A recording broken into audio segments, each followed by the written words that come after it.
Welcome to Chicago Bulls Chat with C-Red UK. This podcast is part of the Fans First Sports Network. Wherever or however you're listening, make sure to rate, review and subscribe. It helps us out and means you never miss another episode. If you're watching on YouTube, make sure to hit the thumbs up button and leave some comments for us to get back to. And for all the C-Red UK action, check out the Discord channel and across the socials. Now, over to your hosts, Matt Hearn and Neil Dunn.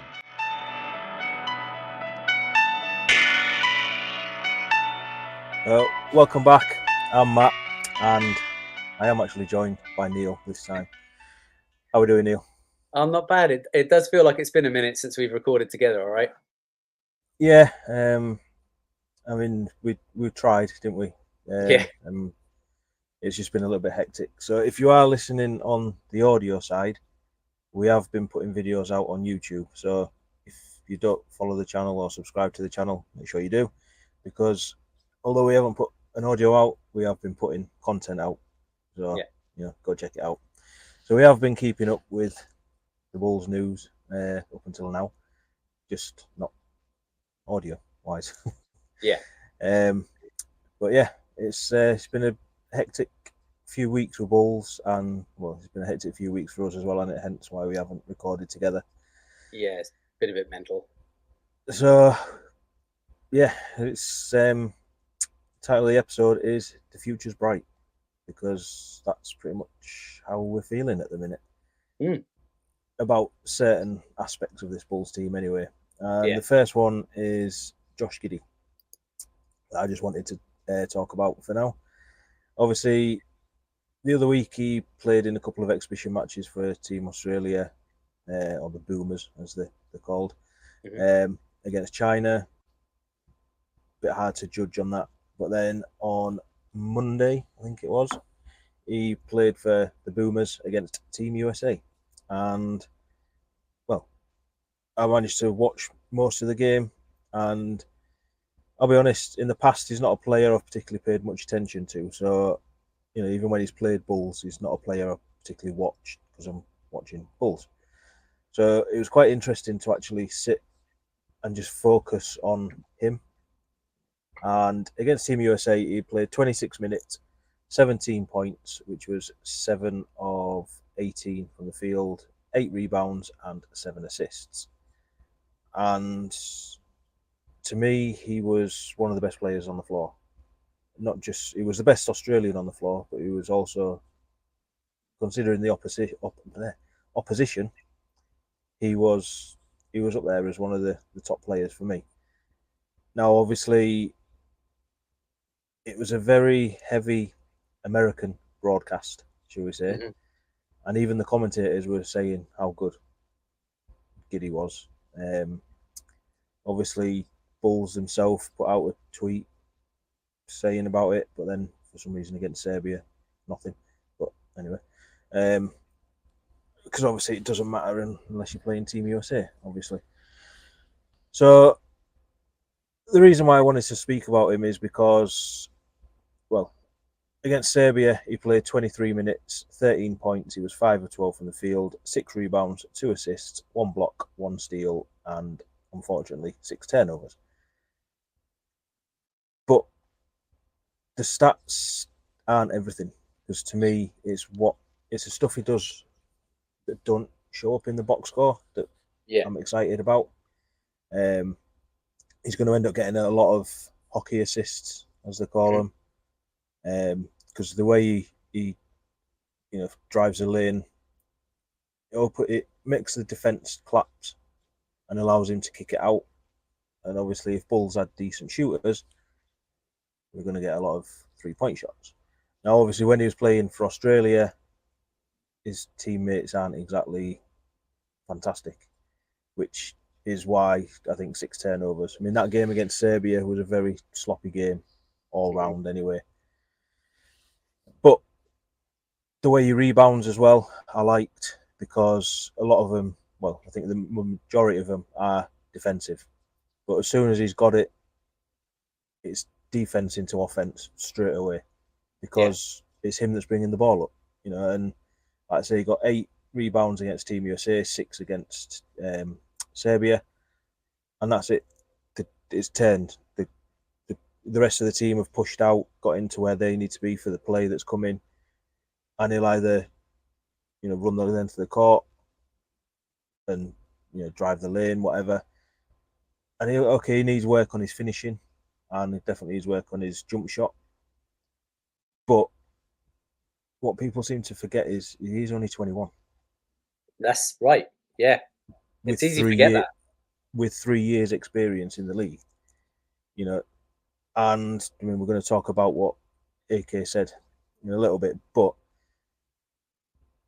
obviously he's said that he wants young players with experience, and that's what he's got with Giddey. But there's still room for what I say natural improvement with Giddey. Things are naturally going to work out for him. And what he's got there as his skill set already, I think is going to be very valuable for Bulls. Yeah. He's going to be the starting point guard, no doubt about it, because he needs the ball in his hands. If he hasn't got the ball in his hands, he might as well not be out there. But looking down that Bulls lineup, there's nobody else I'd want to have the ball in hands when Giddey's on the court, because none of them can do the sort of stuff that he does. The way you can pass it, like I say, the way he gets down the lane, it was just, I was impressed watching him. And for what I believe, Australia are playing France on Sunday night here, UK time. The socials are crap for Australia and FIBA in general. They don't seem to have a very good fixture list. So I'll be hopefully trying to watch that game as well. Obviously, they're going up against Wemby and whoever else. So there is some legit opposition there. And then obviously onto the Olympics, which start on the 27th for Australia. I think they've got Spain first up, and then they've got Greece and Canada in their group as well. So hopefully be able to watch them games and focus a bit more on what Giddey actually does. Mm-hmm. And hopefully a lot of Bulls fans watch it as well and focus on him, because I think he's coming in with this certain narrative from the socials and stuff like that. And I can guarantee that a lot of Bulls fans have never actually watched him play, but they've already wrote him off. Right. And I think, I mean, obviously he's a professional and stuff like that, but it can't be a nice feeling going to a new team where the fans are against you already. You know what I mean? So I think Bulls fans need to actually watch him play. Definitely wait until he's in a Bulls jersey before you critique him, because I guarantee that when you actually watch him play and you watch the things that he tries to do, as long as he's got decent teammates around him who understand the plays and the positions they need to be in, I guarantee that Bulls fans will fall in love with him. Yeah. Because, like I say, I was massively impressed with when I actually focused on him for Australia. So I know you didn't particularly watch the games, did you? I've only watched highlights. I haven't watched the actual game. So I'm not going to claim to have a full knowledge of how he runs through an entire game from start to finish. But what I pulled out of it was exactly what I was looking for, was to see just how good a passer he really is, because that's why he has been taken on. And the way he'll drive the lane and pocket pass is incredible. The way he can move the ball, it's now, don't shoot me for saying this, but it's Magic-esque, as in Magic Johnson-esque. The way you're looking at the ball and it's in one place, and the next thing it's in somebody else's hands. It's very impressive to watch the way he can pass the ball. Yes, his game needs work. Yes, he needs to start to buffer it around the edges a little bit to get a more complete game than he has right now. But look, like you say, he's 21. He's potentially not really had a very good swing of the bat being down in OKC, especially with the emergence of SGA. It kind of really sidelined his game an awful lot. And hopefully with the opportunity here with the Bulls, he'll have a chance to grow, to shine, and to show what he can do. And I remember not that long ago when the Bulls were talking about getting Lonzo Ball in, and everybody was against it. I mean, the amount of critique and criticism that they were receiving for taking on Lonzo Ball. And the thing that I really pushed back then, and I'm sure you'll remember it because you were very much in the same corner as me, was he's a true point guard. Yeah. And the system that seemed to work here before was under a true point guard. Billy, definitely his system works better when you've got a good point guard running the floor. And we haven't had that since Lonzo went down. We've had, some pretty good band-aids in Kobe and Io and even DeMar, but they're not true point guards. Giddey is exactly that. So Giddey will be coming in to more or less take up from where Lonzo was, except for, he doesn't have the high level of defense that Lonzo did, even though I don't think Giddey's defense is as bad as some people are making out. And he doesn't have the 3-point shot that Lonzo had developed. But neither did Lonzo for the majority of his career in the NBA. That came later. So there's nothing to say that Giddey won't be able to develop his 3-point shot, work on his defense. And you kind of put that there, and you've got a pretty good replacement for what Lonzo Ball was providing us. Yeah, and for me, his defense wasn't that bad. It wasn't. Yeah. I'm not saying he's, going to obviously replace what Caruso brought defensively. But the narrative that he's come in with is that he can't defend at all. And the block that he got against Serbia, for example, was very good. The way you sort of rotated over and stuff like that. And against Team USA, he was up against Anthony Edwards and Steph Curry most of the night. And he did a pretty good job of staying in front of them, which for a poor defender is, I think, the most you can ask, really, is that they're just there. Yeah. Or he's not going to grab you the steals. He's not going to, get his hands in the passing lane and stuff like that. But if he can alter the play and force them to have to pass it or, brick a shot or whatever, then it doesn't show up on the box score, but he's done his job as far as I'm concerned. So, I mean, like I say, it is FIBA. The rules are slightly different. He's playing with an Australian team that has been together for quite a while compared to Team USA. But like I say, I'm just excited about what he can actually bring to a Bulls jersey. And I think the fact that it's a contract year for him, he's going to want to improve where he knows he needs to improve. So, because he's going to want to get paid, as everyone else in his draft class seems to be at the minute. So, yeah. I mean, that was pretty much all I had to say about Giddey, because obviously he is one of the only Bulls that has been playing. So, that's it. Hopefully, I'll be able to catch the games where he's in the Olympics. I've not seen a broadcast schedule or times or days or anything like that yet. But obviously, if you want to know how he's getting on, I will put it up on the socials and stuff like that, seeing as other team accounts don't. But, unless they play Team USA, and then everyone will know about it. There you go. If you're watching on YouTube, you will see that Neil has just took a sip out of his newly acquired Sea Red UK mug, the flop of the throw one. So, on that note, I will send it to our new advert for our merch store. Help support the podcast and the brand at Sea Red UK by heading to our merch site, where you'll find a variety of designs on things like mugs, t-shirts and hoodies, including our Buzelis and flop of the throw, with plenty more designs still to come. Link is in the description. So there you go. Take advantage of it. Check it out. There will be new designs going on as and when we come up with them. But yeah, support the pod, support the brand. And, well, if you don't want to support us, support Buzelis. There you go. Or Kobe. One or the other. And then that takes us on to Matas Buzelis. Obviously, Summer League is in full flow. Bulls have played 3 games. Buzelis has played all 3 games, and we've got another one on deck tomorrow, and then we're facing Lakers, as we found out this morning, on Saturday. And a certain second round pick that, yeah, whatever. Call of Duty champion. Yes. And he won 10 grand with that as well, because I'm sure somebody whose daddy is a multi-millionaire, or in fact he's a billionaire, isn't he?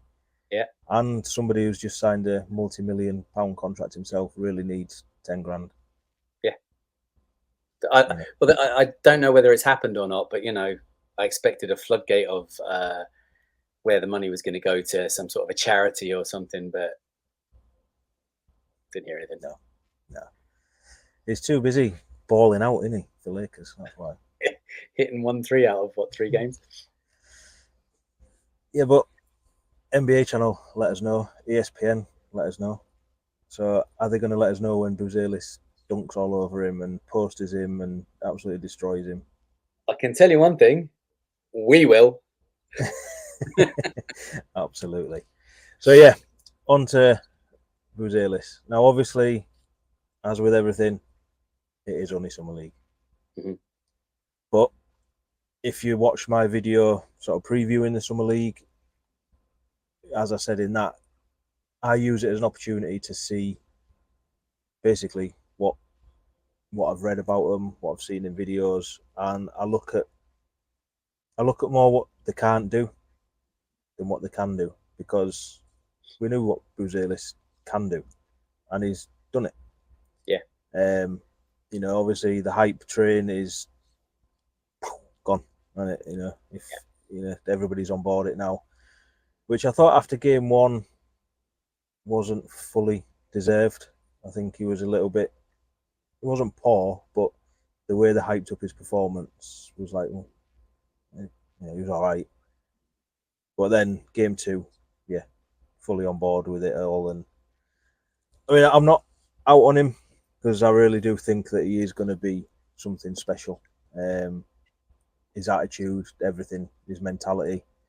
The more I've watched sort of interviews with him, obviously the more I've watched him play, the more I am fully on board. Well, Buzelis mania.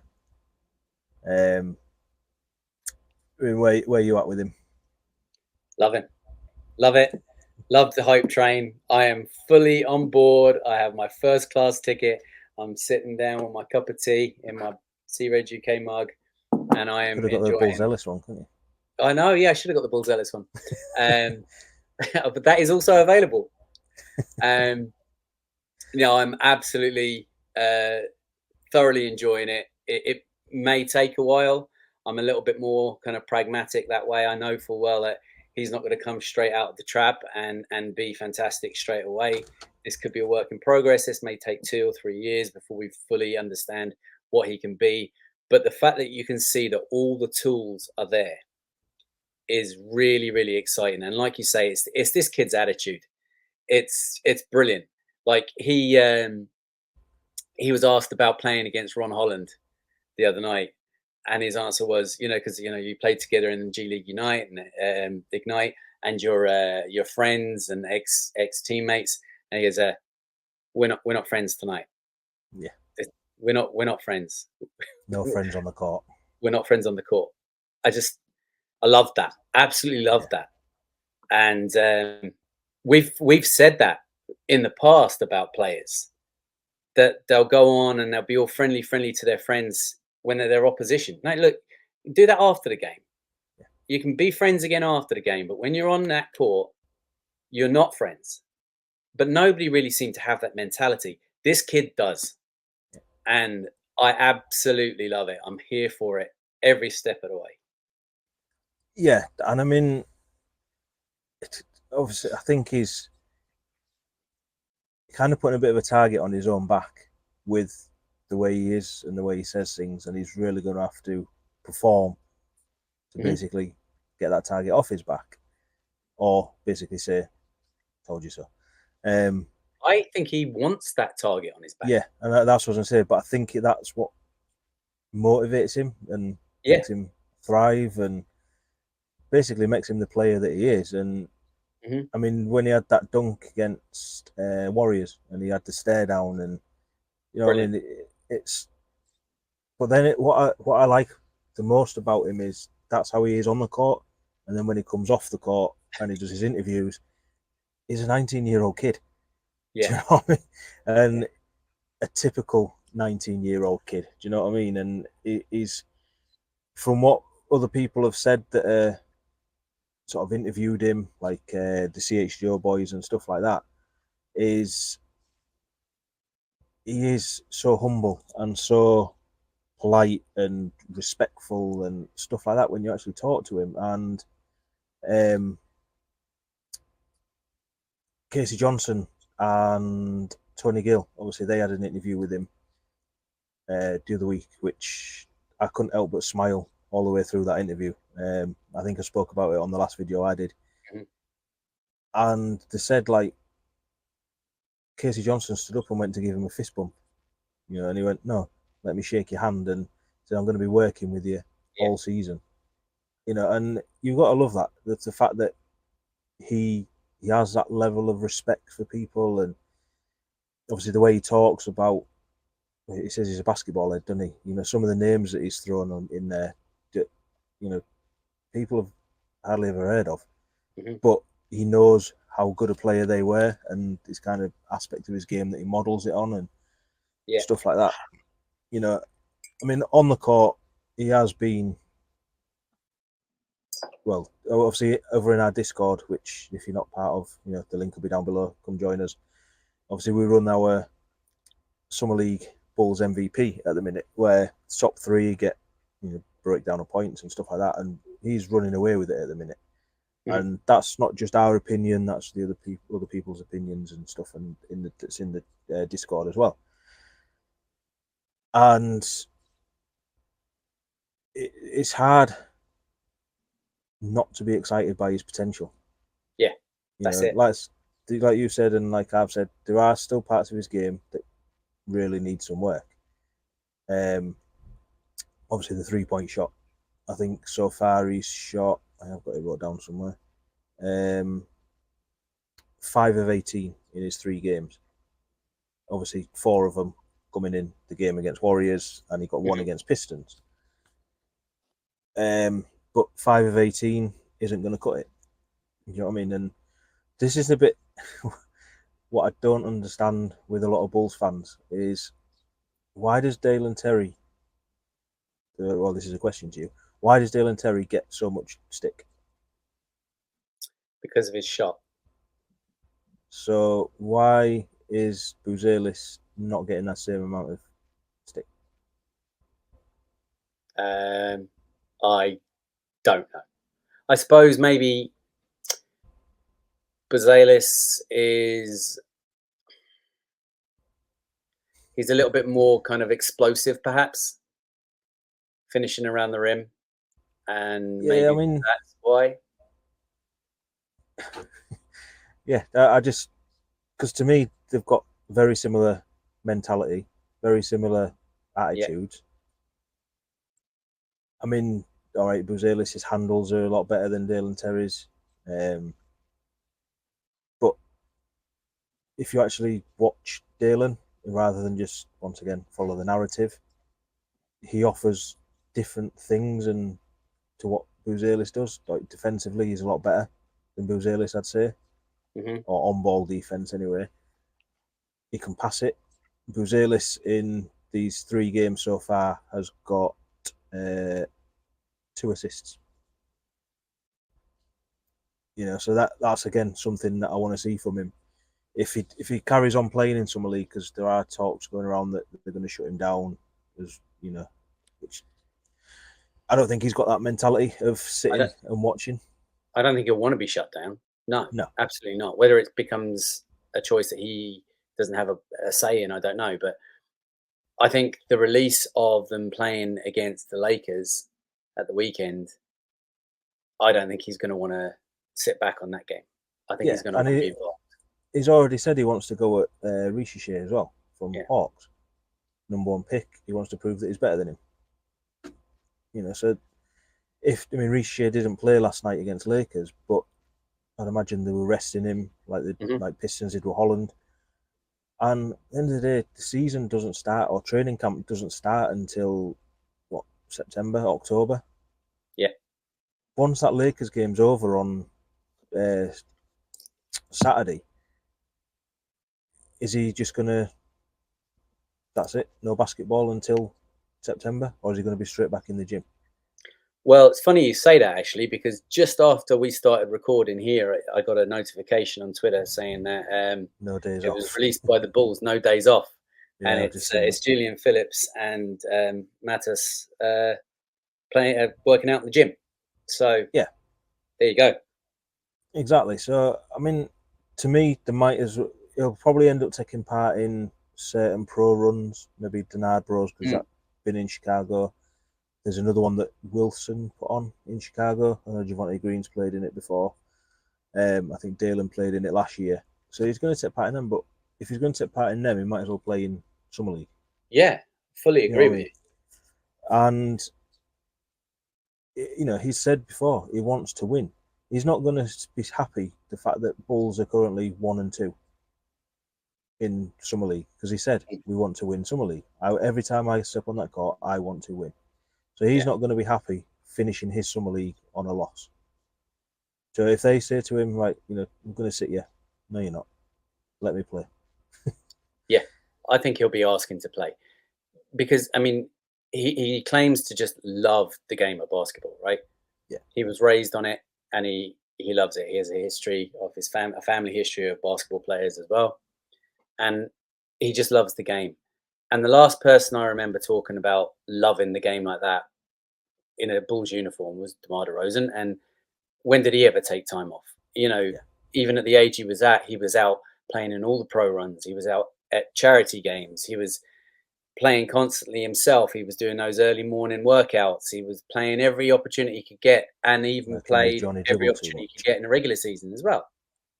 Do you know? And if Matas has that same mentality of just loving playing basketball, I think he's going to be the same sort of way. He's going to want to play.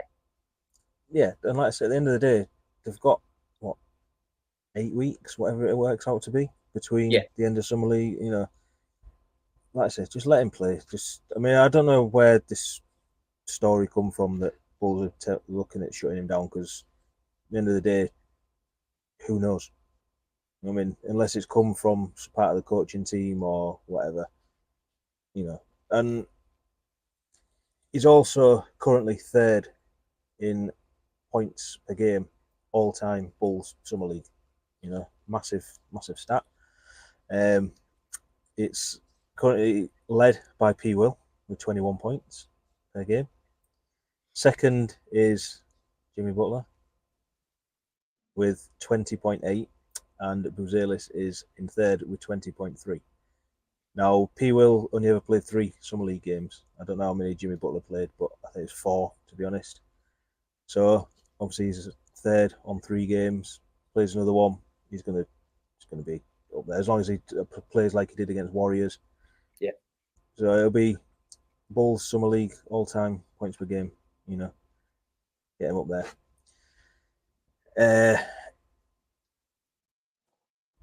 So just play him.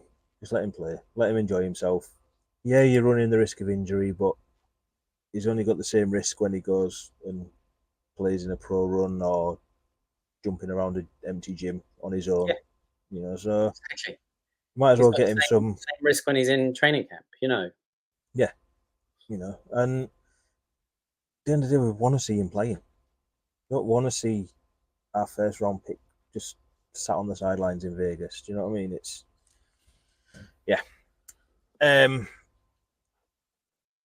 what do you, if he does play these next 2 games, what do you want to see from him that you haven't seen already? That I haven't seen already. I'd like to see an increase in his 3-point makes, because he's not afraid to take them. It's not like he's not putting up the volume. He's just. I mean, if you think 18 attempts in 3 games, so he's averaging 6 attempts per game. And 6 attempts, and he's hitting them at 1.7, which is 27.8%. Right. So I'd like to see him maybe get that up to 35, 38% in and around, if possible. But of course, that means him hitting practically every 3-pointer he takes in the next game. But realistically speaking, I certainly, I like the fact that he's taken, I think 6 is a pretty good number to be putting up on average per game. And if we could start to make a little bit more of an increase in percentage of makes, that would be good. I don't need to see more shots being taken. I just like to see more of them going in. Yeah, which that's something that I think we'd highlighted before Summer League, and as something that we did want to see from him. Like I say, for me, I use Summer League to look at what they can't do or what they need to improve on. Not, we've seen that he can dunk, we've seen that he can get to the rim and all that sort of stuff. Don't want to see that anymore. Obviously I do want to see it because it's fun to watch. But I know he can do it. I'm not focusing on that side of his game now. I'm focusing on what he can't do. And then this is why I enjoy Summer League, because chances are he plays in pre-season and you can kind of see where he is now. Then when he goes back to Chicago and he works with the development team and goes through training camp and stuff like that, and then you see his game in pre-season, which again, pre-season means nothing, but you can see how his game's hopefully improved, or aspects of his game have improved. And that, like I said, to me, that's why I enjoy Summer League. Like I said, I agree with you. Want to see his 3-point look better, or his percentage look better. But I want to see him pass it a bit more. I want to see him get a few more assists. 2 assists in 3 games, which, all right, not part of his game, but I think he has. Yeah, I mean, he had that 1 assist against Bucks where I remember Bittim doing it last year. I don't know if it was meant to or be accidental or what, where the shape for the shot, and then it goes to the rim but then drops, and it's Sonogo. I think it was Sonogo with Bittim as well, actually, like under the basket, where he needs to be, and he just puts it in. And that to me is high IQ as well. Yeah. Of the shot's not going, so quick switch, and so yeah. I know the exact assist you're talking about. In fact, he drew 2 defenders on him. Yeah. When he went up for the shot, and as his IQ was there enough to see that the players were collapsing on him, and Sonogo was wide open then under the basket, and he just slotted it right between the 2 defenders' arms, straight into a wide open Sonogo, like you say, sitting in the exact position he should be in. Yeah, I mean that's Buzelis. We're both enjoying it, both very high on his potential. Obviously, when it comes to the regular season, could be a very different story, which we'll speak about closer, I think. No point talking about it now. So obviously on to Summer League itself, and all right, 1 win, 2 losses, not the best record. They have still got a chance of finishing 3-2 if they win the next 2 games. I know Lakers are playing again tonight. They're currently 1-2 the South, and Hawks are 0-3. So 2 winnable games, quite easy really. Away from Buzelis, what's your take of Summer League, or this Summer League roster? I'm actually really enjoying it, more so than I even thought I would. Mainly because there's a couple of players that are really, really impressing me. Sonogo has been more or less what I wanted from him. We've obviously already talked about Buzelis, but we've also had Justin Phillips performing well, which is something I really wanted to see. Julian Phillips did it on purpose, didn't you? Performing really. There's a joke behind that. Performing really well. But that was something I wanted to look out for because he was off the back of an injury. We had seen an awful lot of potential in him last year. We'd enjoyed what he did with the Bulls last year. So he was someone we were keeping an eye out for. And I've been suitably impressed by his play. The other player that's really stood out for me, and I really didn't expect it is Stewart, GJ Stewart. He's been My guy. Add him to the list. Yeah, he has been really impressive. And the only thing that concerns me there is I've got no interest in putting my hand up and saying get him on the Bulls jersey, because we don't need him. We don't need another point guard, right? We're good. We're good without him. But I think he would make a very good addition to Windy City Bulls, and I'd like to see him play in there. But yeah, I've enjoyed it. Yeah, I mean, just for me on Phillips, I think he got our bull of the game in game 1. Game 2, God knows what happened to him, disappeared. Game 3, he was aggressive, and I saw from him in game 3 what I wanted to see from him, which was the rebounding again. I think he ended up with 7 rebounds, something like that, in game 3. And for me now, what I want to see with Phillips is the same as Buzelis, and it's that 3-point shot. We know he's a highlight reel player. We know that he's going to get up and he's going to slam it down in the same way Buzelis does. But we still don't know what he is from 3 yet. We know that he'll shoot them. I mean, I haven't got his stats in front of me, so I can't tell you what he has done in the 3 games. But I know he's hit a couple at least. But I think it's been a bit of a weird one for Phillips, because he's took a little bit of a backseat to Buzelis. True.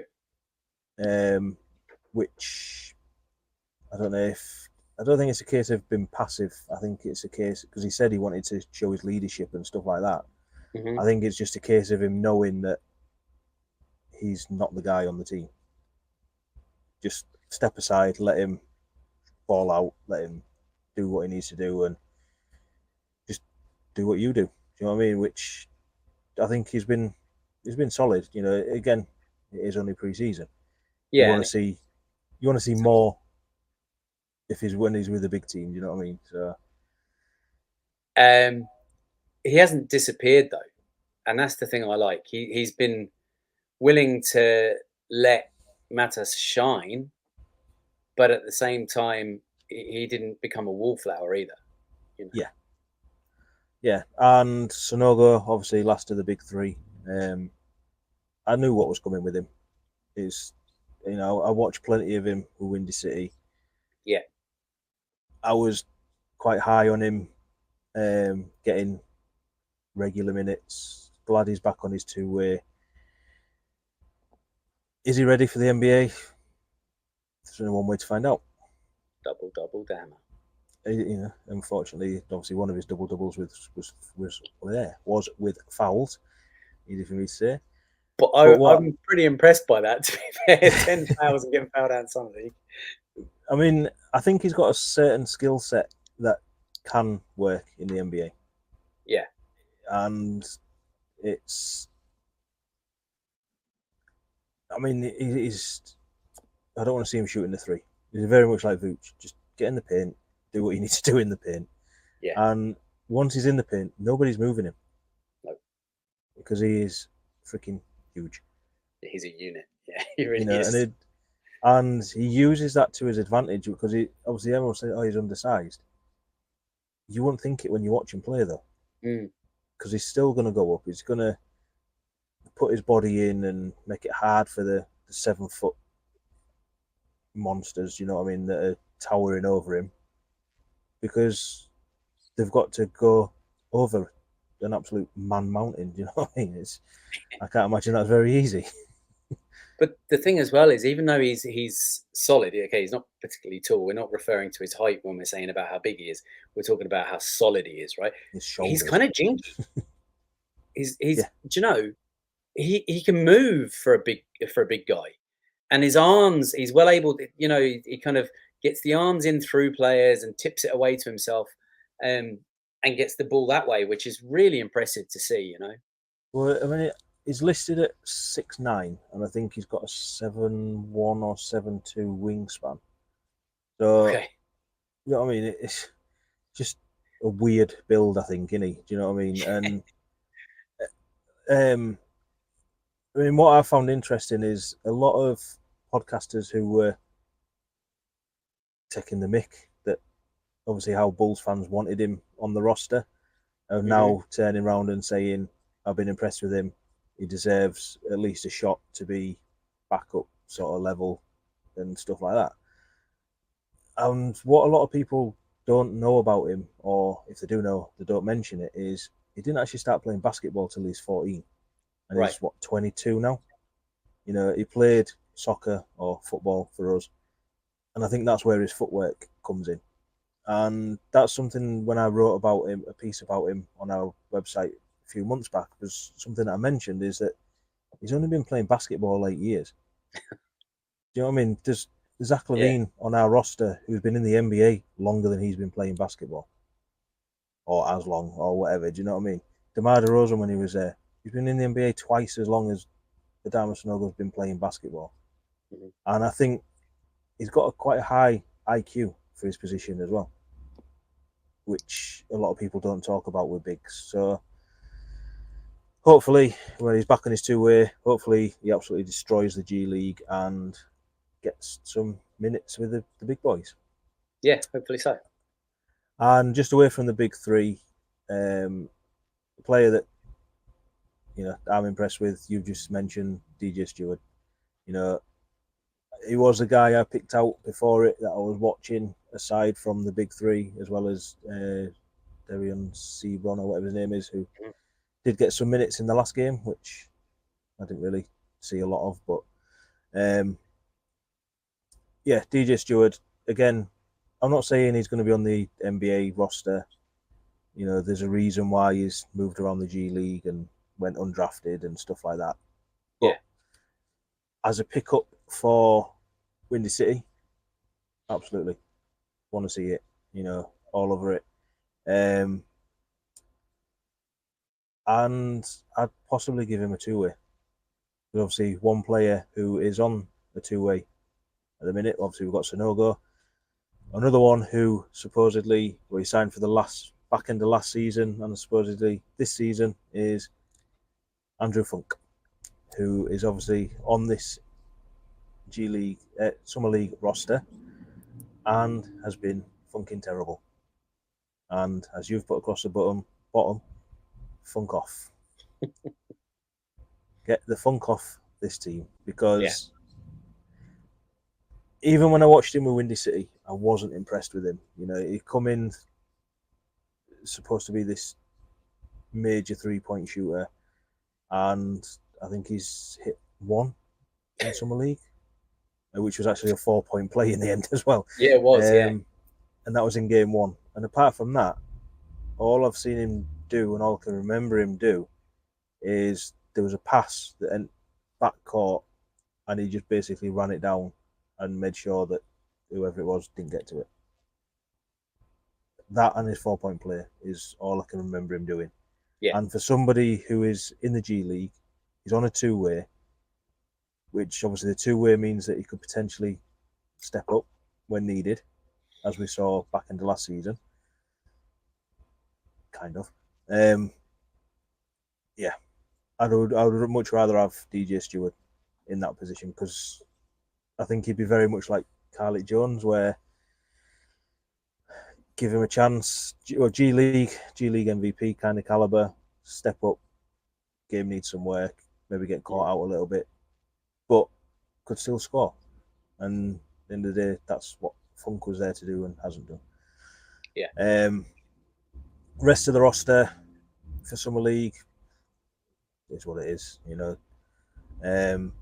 Javonte Smart, he's had a couple of good moments. Yeah, definitely. You know. I mean, that's kind of like what I'm going to look at in these next two games, aside from the big three, is do I want to see any of these players for Windy City next season? You know, and I know a lot of people aren't interested in that, not interested in Summer League, full stop, whatever, but, you know, it's what it is. And just to finish off, obviously, AK was in Vegas, and a couple of the beat writers had a chance to sit down with him and ask him a few questions. I think it's a typical AK, well, Acme, wasn't it? They were both there. Yeah, Mark Eversley was there as well. You know, gave the answers you'd expect him to give, I think, from what I've read and heard and stuff like that anyway. Mm-hmm. And obviously, a couple of big things that this one didn't come out of that, but I think it was P. Will himself who said it, was that he's running and jumping and expects to be ready for training camp. Yeah. Obviously, from this presser, what we've kind of gathered is that Zach LaVine is coming back. He's fit, he's healthy, they're still trying to work on moving him because that is the end goal. But they're not going to do a bad trade just to get rid of him, as in attach picks and stuff like that. So basically, yeah. And obviously, basically, they're expecting him to be there at training camp. How long for? Who knows? They don't even know themselves from the sounds of it. Mm-hmm. I mean, what did you make of anything they said?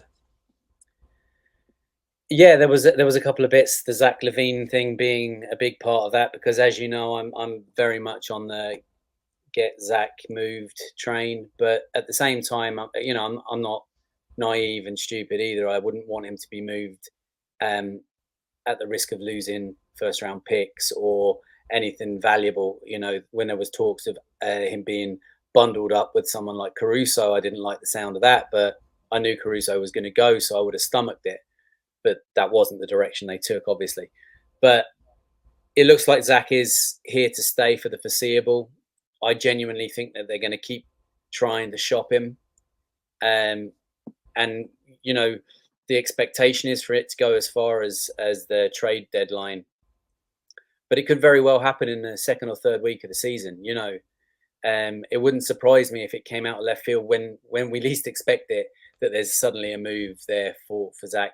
And it very well may take an injury to a player on another team for it to happen.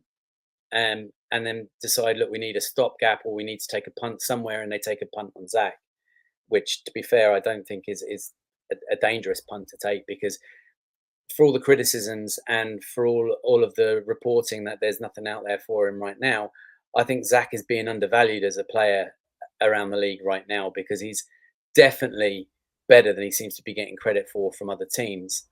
But it's that contract, I think, that's causing the biggest difficulty, alongside with the injury and this narrative about Zach that he's not a winning player.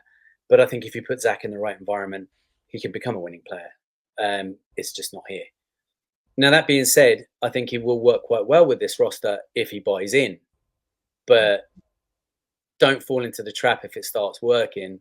That means he'll stay on, because I genuinely think if he is playing well and it is working, in Zach's mind, he's only doing that to try and make himself a little bit more appealing to another team anyway.